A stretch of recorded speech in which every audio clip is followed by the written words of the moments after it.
मैंने उसे मनाने की बहुत कोशिश की लेकिन नहीं मना पाया।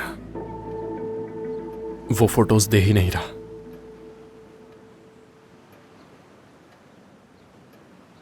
समझ में नहीं आ रहा है मैं तुमसे क्या कहूं फेरित। अल्फाज नहीं है मेरे पास तुम्हें कुछ कहने के लिए। तुमने ये होने कैसे दिया सहरान? एक्सक्यूज मी, मैंने क्या किया है? रात को अगर फेरित बाहर चला गया और उसकी तस्वीरें ले ली गईं, तो इसमें मेरी क्या गलती है? समझ में नहीं आ रहा आप कहना क्या चाह रही हैं मुझसे। इसमें सहरान क्या कर सकती है? हाँ इफाकत, सहरान सही कह रही है, इसमें इसकी कोई गलती नहीं। शायद ये बात मैं 1000 बार कह चुका हूं लेकिन इस बार सच में मेरी कोई गलती नहीं है। आप सबको यही लग रहा होगा कि मैं झूठ बोल रहा हूं। बेटा तुम्हें इतनी रात गए बाहर जाने की जरूरत क्या थी? बाबा बताया ना, नींद नहीं आ रही थी, ठीक नहीं लग रहा था कुछ भी। घर में बहुत घुटन हो रही थी। आप ही बताएं कि मैं क्या करता। और क्या मतलब कि क्या करता मैं? इतना बड़ा मेंशन है, बाहर गार्डन में जा सकते थे। जब तुम बेहतर महसूस नहीं करोगे तब क्या तुम्हें सड़कों से ही उठाते फिरेंगे?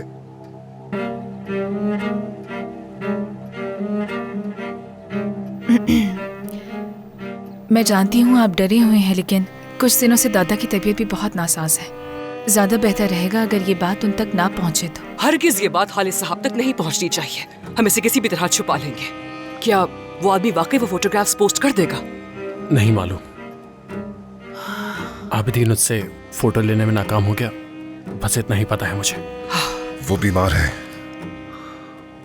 इस बीमारी में भी हम उन्हें परेशान करने की कोई कसर नहीं छोड़ रहे। हमारे बारे में ना सही तो उनके बारे में सोच लो। रात गए फेरित साहब जब बोर हो गए थे तो बाहर चले गए एंजॉय करने के लिए। कोई एक दिन ऐसा बताओ जब तुम्हारी वजह से कुछ सहारा हो। बस कीजिए, मैंने कहा ना, समझाया ना मैंने आपको।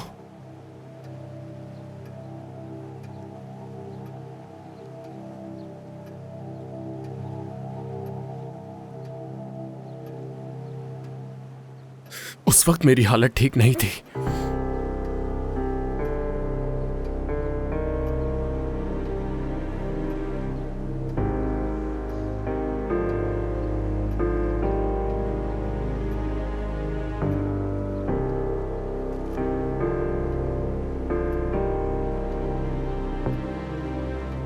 किस हालत की बात कर रहे हो बेटा?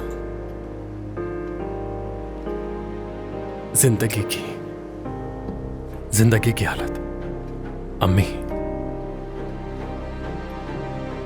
बेटा जब ये खबर शाया होगी तो तुम्हें अंदाजा भी है कि क्या होगा? हाँ, अंजाम सोचा है तुमने?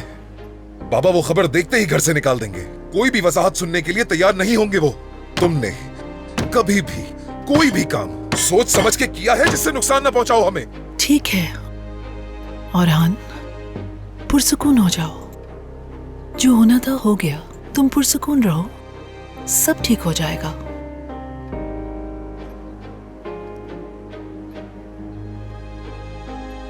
इफाकत, तुम प्लीज किसी भी तरह बाबा को संभाल लेना।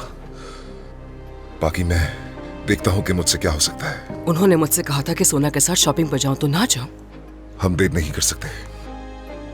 सहरान और फेरित ले जाएंगे उसे, लेकिन तुम ये बात उन्हें इस तरह से बताना कि वो आपे से बाहर ना हो जाए। संभल कर। ठीक है। मैं मुदाखलत तो नहीं करना चाहती, लेकिन सहरान जान, अगर तुम्हारे घर वालों को पता चला तो मसला हो सकता है। बाबा, अगर बाबा को पता चल गया तो बहुत बुरा होगा, क्योंकि पहले कभी कुछ ऐसा हुआ नहीं है ना। अगर वो तस्वीर के साथ कुछ लिखा हुआ देख लेंगे, मेरे कहने का मतलब है बिला वजह वो इस बात को गलत ना समझ बैठे, क्योंकि अखबार वालों का तो भरोसा नहीं कि वो क्या लिखेंगे। बिल्कुल सही कहा। मुझे लगता है कि अखबार वाले कुछ बुरा ही लिखेंगे इसके बारे में। हमें किसी तरह ये मसला संभालना होगा। उठो फवाद, उठो।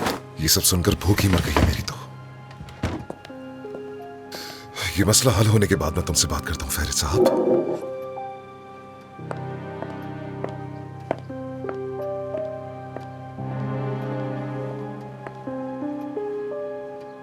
बात सुनो, तुम्हें भी मोहतात रहना होगा, जैसे इफाकत कहे वैसे ही करना, बिल्कुल। बाबा को किसी तरह पता ना चले। ठीक है, फिक्र मत करो। अच्छा, मुझे तुमसे अकेले में बात करनी है। मेरे ख्याल से मुझे पेलन को कॉल करनी चाहिए। मैं खुद इस मामले पर उससे बात करके उसे समझाऊंगी। ठीक है, जैसा तुम्हें ठीक लगे वैसा करो गुलगन। मैं रेडी हूँ बाबा। खुदा हाफिज।